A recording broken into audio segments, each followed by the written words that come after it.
Jesus morreu na cruz pelos nossos pecados, sim. Infelizmente, muitos espíritas pegaram uma mania terrível de descartar tudo aquilo que não entendem de primeiro momento. Mas aqui vocês não verão isso. Analisaremos seriamente qual foi o significado da cruz de Jesus. Sempre foi feito o contraste entre a carne e o espírito de forma direta ou indireta na Bíblia. E o que seria a carne? São os desejos que entram em conflito com o espírito, que é a nossa essência, meio por onde Deus se manifesta em nós, de dentro para fora. A carne é representada por Satanás, que significa opositor, e o nosso espírito representado por Jesus, a expressão encarnada do próprio Deus, o puro espírito que se fez carne para nos servir de guia e modelo.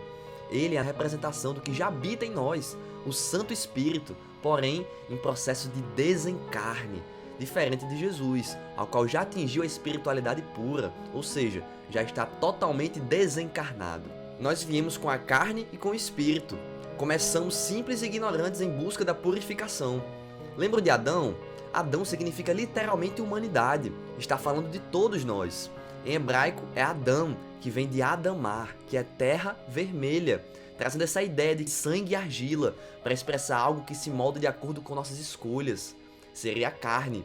E o espírito é o sopro de Deus nos pulmões de Adão. Sopro e espírito, em hebraico, são representados pela mesma palavra. E em grego também, pneuma, expressa tanto a ideia de espírito como de vento. Foi dessa forma que a carne e o espírito foram representados no livro insuperável e poético de Gênesis, o que infelizmente foi desprezado por muitos de nós espíritas sob o pretexto de estar ultrapassado. Desde muito tempo já era descrito esse conceito de carne e espírito, que a todo momento entrava em conflito um com o outro. Isso é muito profundo.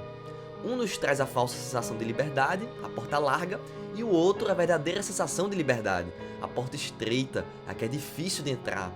É aí que vem o sentido das palavras de Paulo, em Gálatas 5, a carne cobiça contra o espírito, e o espírito contra a carne. Em Romanos 8, ele vai dizer também o seguinte: quem vive segundo a carne tem a mente voltada ao que a carne deseja, mas quem vive de acordo com o espírito tem a mente voltada ao que o espírito deseja. A mentalidade da carne é morte. Olhem a representação. O que gera morte, ele diz que é a carne, mas a mentalidade do espírito é vida e paz. E quem é o caminho, a verdade e a vida, meus irmãos? Jesus, o espírito.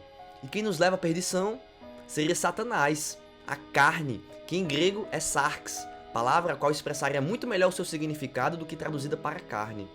Por isso que Deus diz em Gênesis que Adão morreria por ter comido o fruto proibido, ao qual Deus mesmo proibiu que ele comesse. Mas terminou que Adão viveu centenas de anos depois. Não houve uma contradição aí, é porque estava falando no sentido espiritual. Porque Adão caiu ao comer o fruto proibido, fruto do desejo carnal dele, de ter feito o contrário à vontade de Deus. Lembrando que a humanidade foi representada por Adão.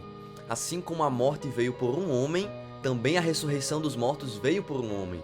Porque assim como todos morreram em Adão, assim também todos serão vivificados em Cristo. Um Adão representou para nós o caminho da morte e o outro o caminho da vida. Um foi contra a vontade de Deus e o outro a favor. Por isso que Paulo de Tarso disse que a mentalidade da carne é morte, porque nos leva ao pecado, nos leva ao erro. Adão, ou melhor, nós permitimos que os nossos desejos carnais ficassem acima dos desejos espirituais, os desejos de Deus. Mas aí voltando à passagem de Romanos 8, Paulo continua dizendo: a mentalidade da carne é inimiga de Deus, porque não se submete à lei de Deus, nem pode fazê-lo. Quem é dominado pela carne não pode agradar a Deus.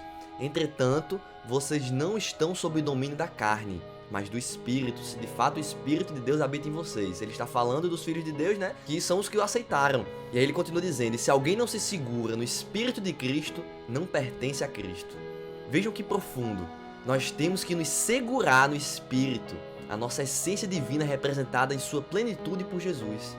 E o que isso tem a ver com a crucificação dele? Tem tudo a ver. Carne crucificada e Espírito ressuscitado, simbolizando o processo de convertimento, a morte do homem velho e o ressurgimento do homem novo. O filho que estava morto reviveu, estava perdido e foi achado. A parábola do filho pródigo. Jesus finalizou sua missão com chave de ouro, teve uma vida marcada por ensinamentos únicos e apresentou o processo de convertimento no final.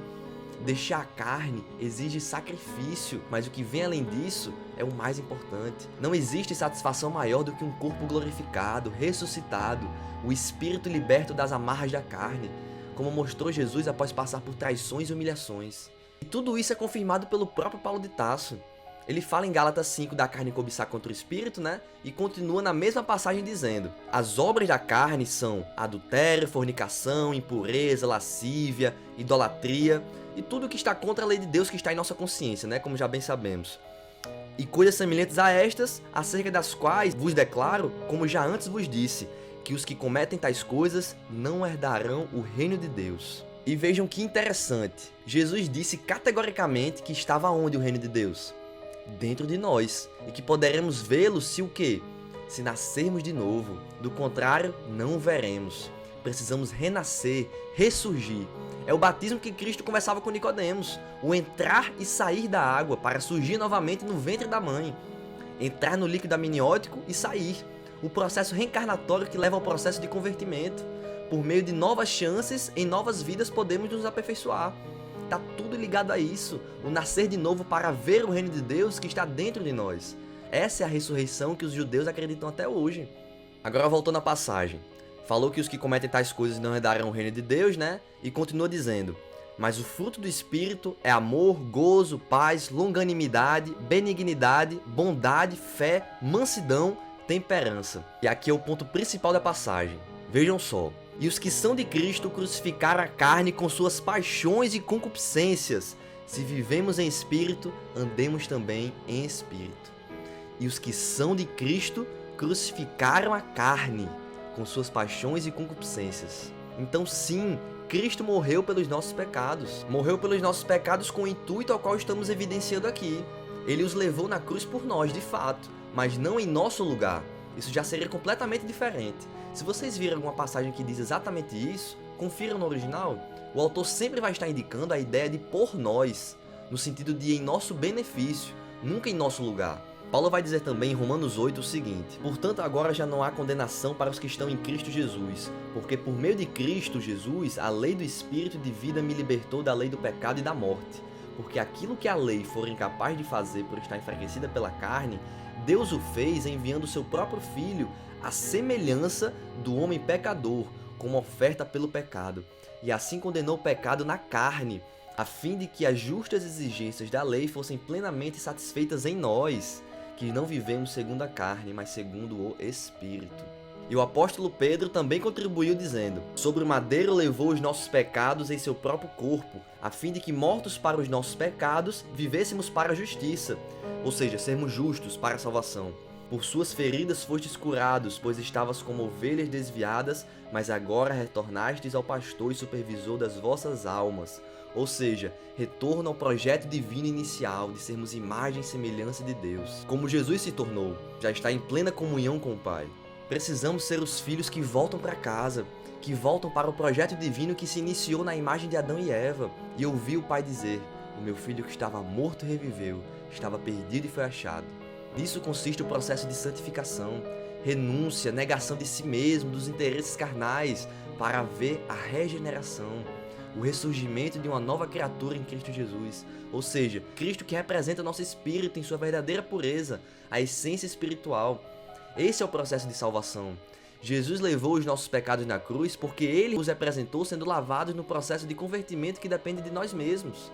Como diz em Romanos 8, a semelhança do homem pecador como oferta pelo pecado, e assim condenou o pecado na carne.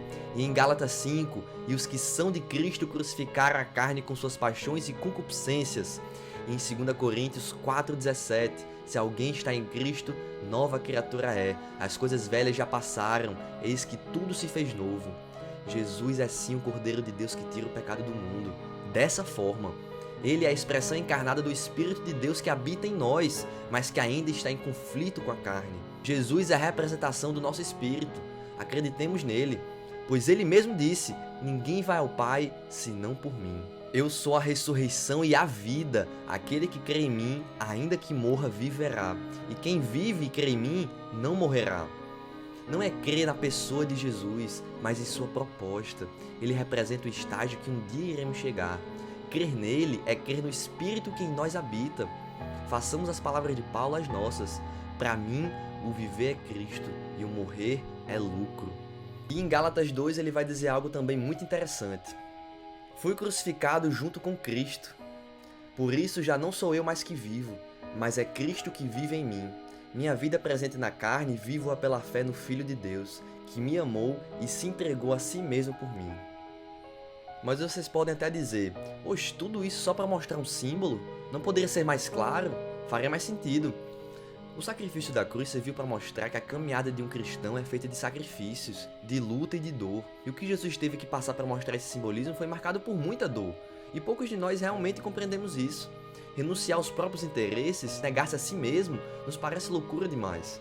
Não foi à toa que Paulo de Tarso disse, a linguagem da cruz é loucura para os que se perdem, mas para nós que somos salvos, é o poder de Deus. Quando se entende a linguagem da cruz, o seu significado, nossa vida muda completamente. Porque após crucificarmos nossa carne com os seus desejos, ressuscitamos para uma nova vida em Cristo Jesus. Aquele ao qual foi entregue pelos nossos erros e ressuscitou para a nossa justificação. Ou seja, levou a morte ao pecado e a vida ao Espírito. Tudo isso para a nossa justificação, para nos fazer livres, salvos. O Espírito daquele que ressuscitou Jesus dos mortos habita em vós. Morto representando nossa morte pelo pecado, mas ressuscitado representando nossa vida para o Espírito. Foi importante representar tudo isso pela crucificação, sim. Mas não tem como falarmos sobre a importância desse símbolo sem pelo menos entendermos um pouco de ocultismo, para de antemão compreendermos a importância do uso dos símbolos em geral. É por meio dessa compreensão que vamos alcançar o entendimento acerca da crucificação do Cristo, e de tantas outras coisas que relevamos por acharmos inúteis. Mas em resumo, a importância dos símbolos é estimular a busca pelo conhecimento, que a compreensão deles sejam por pessoas que investigam ele, que entendem o seu significado a partir do momento que começam um estudo profundo, mas infelizmente quem não tiver o interesse não vai ter acesso a ele. Batei a porta e ela abrir-vos-á, buscai e achareis. Isso é estudo bíblico profundo, meus irmãos, o verdadeiro estudo espírita, nível SOD.